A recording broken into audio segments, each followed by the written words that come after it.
Bonjour à tous, cette vidéo s'intitule Par quelle autorité chasse-t-on les démons?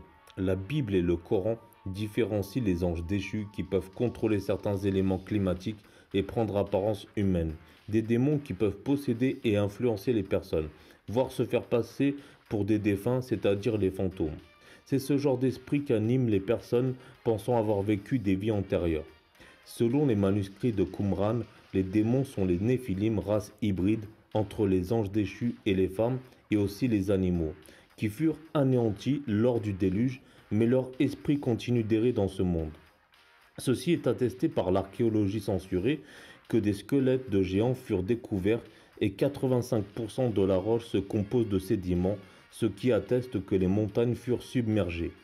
Salomon dans le Coran avait une armée de démons à son service, selon la sourate 27 verset 17 et 34 verset 12.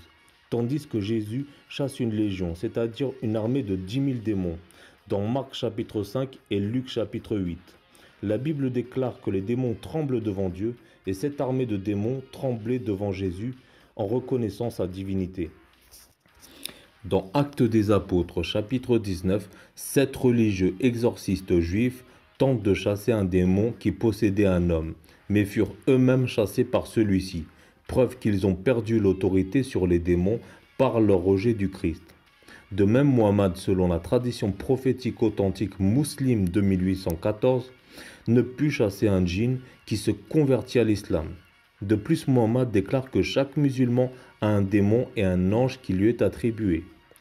En effet, à de nombreuses occurrences, les démons ou djinns en arabe peuvent se convertir à l'islam, notamment à la sourate 46 verset 29, 51 verset 56 et 72 verset 1 et 2.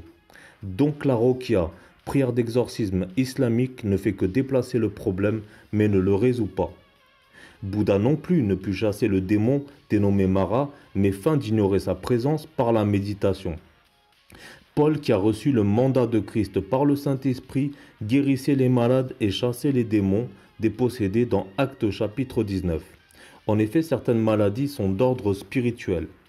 Chaque disciple du Christ ayant reçu directement le Saint-Esprit ou après le baptême à l'âge de conscience par imposition des mains, reçoit l'autorité spirituelle du nom de Yahushua le Messie.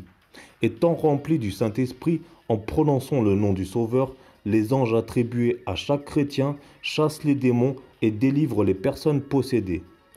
Merci pour votre attention.